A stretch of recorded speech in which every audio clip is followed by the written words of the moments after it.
हम्म।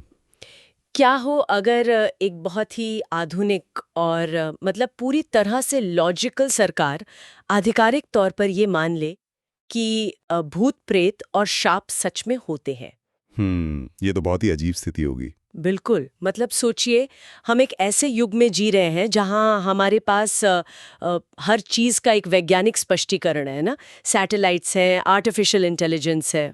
सही बात है। लेकिन लेकिन फिर भी भारत के राजस्थान में जो भानगढ़ किला है, उसके बाहर लगा भारतीय पुरातत्व सर्वेक्षण यानी एएसआई का एक बोर्ड, वो सिर्फ कोई सामान्य चेतावनी नहीं है। हाँ, वो तो एक तरह का कानूनी दस्तावेज है। हाँ, वो साफ साफ कहता है कि सूरज ढलने के बाद इस किले की सीमा में इंसानों का प्रवेश सख्त वर्जित है। बिल्कुल सख्त मनाही है वहाँ। मतलब ये कोई ऐसी मनगढ़ंत कहानी नहीं है जिसे लोग बस कैंपफायर के आसपास बैठ के सुनाते हैं। ये एक ऐसा खौफ है जिसे प्रशासन ने भी सच मान लिया है। बिल्कुल। और मुझे लगता है कि यही तथ्य इस जगह को इतिहास के किसी भी अन्य सामान्य खंडहर से बिल्कुल अलग कर देता है। हम्म। क्योंकि जब सत्ता और प्रशासन जो केवल ठोस सबूतों पर काम करते हैं। हाँ, उनका काम ही डॉक्यूमेंट्स पे चलता है। सही कहा। जब वो प्रशासन किसी लोक कथा या सदियों पुराने डर के आगे घुटने टेक देता है, तो ये स्पष्ट हो जाता है कि हम सिर्फ ईंट और पत्थरों की बात नहीं कर रहे हैं। अच्छा। हम एक ऐसे गहरे मनोवैज्ञानिक खौफ की बात कर रहे हैं जिसने मतलब समय की सीमाओं को पार कर लिया है। और यही हमारी आज की इस चर्चा का, इस डीप डाइव का मुख्य मिशन भी है।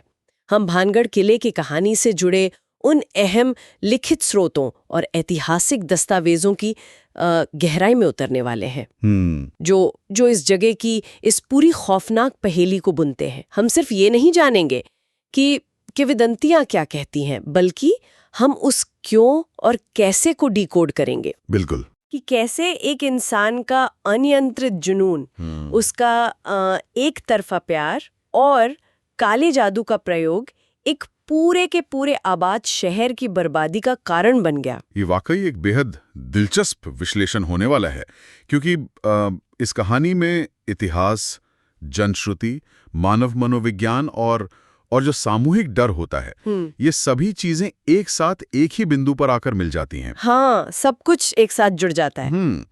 ये सिर्फ एक भूतिया कहानी नहीं है, बल्कि ये इस बात का एक पूरा अध्ययन है कि कैसे कोई अफवाह या एक श्राप सदियों बाद भी एक अकाट्य कानून में बदल सकता है। तो चलिए इसे थोड़ा विस्तार से समझते हैं।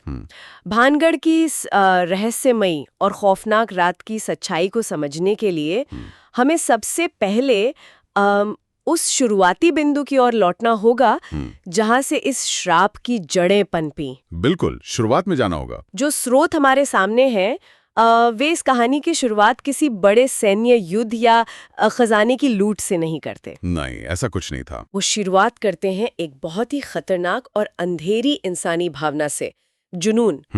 स्रोत हमें बताते हैं कि ये पूरी जो त्रासदी है वो एक तांत्रिक के इर्द गिर्द घूमती है, जो भानगढ़ की बेहद खूबसूरत राजकुमारी रत्नावती को हर हाल में पाना चाहता था। यहाँ जो सबसे दिलचस्प बात है वो ये है कि इतिहास के अधिकांश जो विनाशकारी पतन होते हैं वो अक्सर सत्ता की भूख या साम्राज्य विस्तार की लालसा से शुरू होते हैं। हाँ, राजाओं के युद्ध और वो सब। बिल्कुल।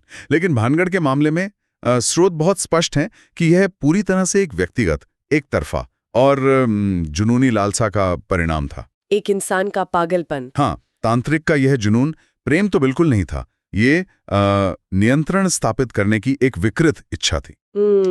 एक साइकोलॉजिकल थ्रिलर जैसा। सही कहा। जब वो सामान्य तरीके से राजकुमारी की सहमति नहीं पा सका, तो उसने प्राकृतिक नियमों को ही तोड़ने का फैसला कर लिया। और यहीं से कहानी उस डरावने मोड़ पर जाती है जिसे सुनकर किसी के भी रोंगटे खड़े हो जाएं। अपनी इस लालसा को पूरा करने के लिए उस तांत्रिक ने काले जादू का सहारा लिया। हाँ, स्रोतों में यही जिक्र है। उसने राजकुमारी के लिए खरीदे जाने वाले एक इत्र या तेल पर ऐसा काला जादू किया कि जो भी उसे लगाए वो सम्मोहित होकर सीधे उस तांत्रिक के पास खिंची चली जाए। मतलब ये किसी का शरीर ही नहीं, बल्कि उसकी स्वतंत्र इच्छा को, उसकी फ्री विल को अगवा करने की एक खौफनाक साजिश थी। एकदम सही कह रहे हैं आप। काले जादू का चुनाव करना इस बात का प्रतीक है कि वो तांत्रिक मानवीय सहमति और प्रकृति के नियमों को पूरी तरह से दरकिनार कर देना चाहता था। हाँ। वो ब्रह्मांड की उन डार्क शक्तियों को हैक करना चाहता था ताकि वो उस चीज पर अपना अधिकार जमा सके जो उसे कभी नहीं मिल सकती थी। लेकिन जैसा कि स्रोत बताते हैं, उसकी यह योजना सफल नहीं हुई।